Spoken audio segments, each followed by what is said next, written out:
In this video, we are going to go over the exact e-commerce marketing strategies we are using on Google Ads to scale e-commerce brands. We have just onboarded 2 clients, and from implementing these strategies with one client, we have seen an increase in ROAS of 102%.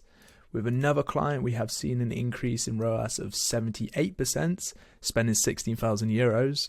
And finally, with this third client who has been using this strategy for a few months, we are now in a scaling phase with increased ad spend by 117%, and we are still increasing our ROAS by 20% and our purchase by 133%. So overall, this is a very effective strategy to scale your e-com brands, and I'm going to give it away for free. Now, let's break this down and see exactly why we have 5 different strategies. Well, fundamentally, they don't really differ too much at all. We all follow the same basis of this yellow campaign here, which is our main driver for conversions, which is our PMax campaign. Now, starting from the left-hand side, we have a spend of up to $5,000 per month. This is 5 to 10, this is 10 to 20, 20 to 40, and $40,000 plus per month. Okay, and the reason we have this and the reason they get bigger and bigger and go for a full funnel approach is because we have more ad spend. Now, you want to be the most effective with your ad spend, so you will not be able to run a full funnel approach if you are spending up to $5,000 per month compared to if you are spending $40,000 per month. You need to maximize the return on your investments. So that's why it's not actually that effective to have a full funnel approach. And the benefit of using PMax as your main driver for conversions is the fact it sort of gathers every avenue of Google's offering, so you advertise a full funnel approach within one campaign. So think of it like that. But fundamentally, what I'm going to go over, and this will be available for you to view in the description, along with all of these other public frameworks that I have made. But I'm going to run over one of our most common marketing strategies for a client, which is a 20 to 40 grand per month client. Okay, so let's start. We have a top of funnel, we have a middle of funnel, and we have a bottom of funnel. We always like to run a full funnel approach with our clients if possible. So let's start off with the top of funnel. What we are running with top of funnel is YouTube Shorts and a demand generation campaign. I'm not going to break these down too much. I'm just going to keep this video as quick as possible. But fundamentally, that's what we like to use. If you don't have videos, then running YouTube Shorts won't be effective for your client or for yourself. Okay, but fundamentally, YouTube Shorts are really good because you can get really cheap cost per view and a really cheap cost per click because there's no one doing it. It's very unsaturated, but it's only going to get more saturated, and the cost per click, because the auctions are going to get more competitive, so the cost per click goes up. If you can't run YouTube Shorts, you must be running demand generation. This is really good for effective cost per clicks. And you don't need to use videos in these if you don't have them. And the added benefit of demand gen is you can attach your merchant center to it. So you can sort of advertise your products in your top of funnel through that, which I really like to do. Then we go on to our middle funnel, which is our main campaigns. These are higher demand, lower demand PMax campaign segmentation. So I've gone over a video which will be shown on the screen right now, which is talking about this exact split and how to do it and why we have this split. But fundamentally, we break it down into the 80-20 rule of marketing and of business, that 80% of your revenue is driven from 20% of your products, which is why we have a higher demand, which is where we show this 20% of products. And we put the other 80% of products in the lower demand campaign here. And the main segmentation, the main difference between these two is we can segment these asset groups by products. So we can be more specific with our ad copy, more specific with our imagery, more specific with our audience signals, and the custom match list we use in these asset groups. Increase your relevancy, and when you are more relevant to a user's search, it's going to increase the chances of them actually converting. And then for the lower demand, we do product groups. That's how I split it. Now, this is a rule of thumb. You need to assess your products, the amount of SKUs you have, the amount of product categories you have, and make the decision on how best to split your PMax campaigns. But typically, you can get away with just 2 campaigns. For most of my clients, we just use 2. Rolling on to the bottom of funnel, we have 3 separate campaigns. So let's start with the main obvious one, which is a brand campaign. Now, when you get more competitive in your industry, your competitors are going to bid on your brand terms. So they are going to rank higher than your organic posting if your SEO is quite good. Okay, they're going to naturally be above you. So unfortunately, we now need to compete on brand keywords, your brand keywords. Typically, you won't put a lot to it. A campaign split we like to do is about 5% of ad spend, if that. Depends on how much you're actually spending per month. But we always run a brand campaign like that. The next one is a top performing products search campaign.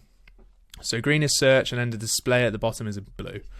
So top performance products basically goes off this. It's our top performing products we have in our higher demand PMax, but we also cover them in our search campaign. Now you could argue that yes, but you're also running search campaigns on your PMax campaign here, so why do you need to do that?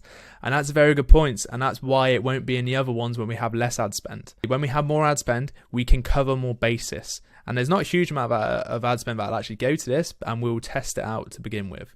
But if we have the ad spend there, we are going to cover our basis and we're going to test it and let the data decide to us whether we run this or not. That's marketing 101. You let the data decide, not your hypothesis, not your opinion. The final one, which I really like, is a dynamic remarketing display campaign.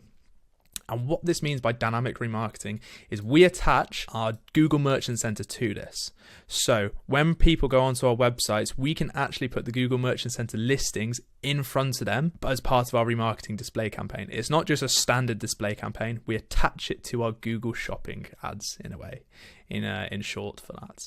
And I really like to use this. And the way I split it is I use a stacked remarketing audience of 30 days here and a stacked remarketing audience of 60 days. I keep it very simple. And typically website visitors is absolutely fine, but excluding your purchases for the last 30 days. That's how I like to do it, because there's no point in advertising to them if they've just very, very recently converted. Because, it's probably going to be a wasted click and a wasted impression. If you want to go see these strategies for yourself and pick which one you think is most appropriate for you, then please feel free to go to the link in the description and you can see this exact framework I have made, which is free to the public to use and to steal and to use for yourself. Okay, so that's the strategy we've gone over there. Let's now go over some tactics. So if you want to go and watch this video, I have made this video go over 6 essentials at the time.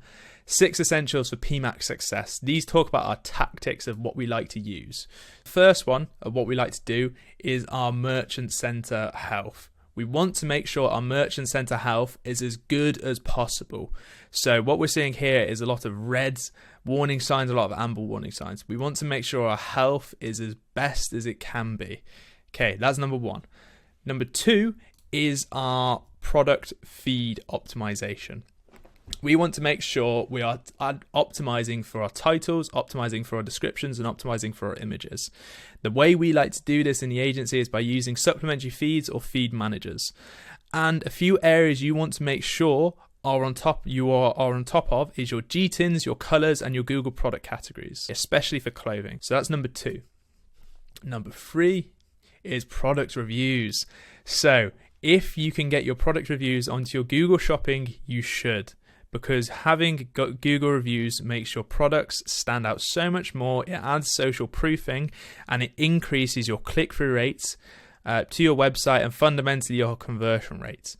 So if you can use those, please do. I made a video on how to actually connect these up, and it's actually relatively simple once you know how to do it. But there's not many good videos out there on it, so feel free to go watch that. It's quite useful. Next one is previous purchaser audiences.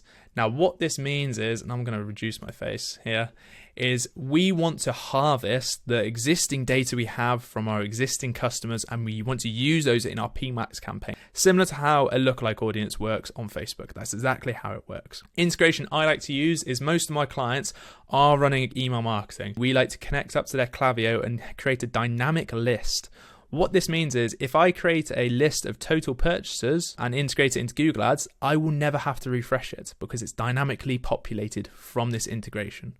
So no more will I have to do it like I used to have to do on Facebook ads. Every 2 months would be refreshing my CSV file, total purchases or specific product purchases.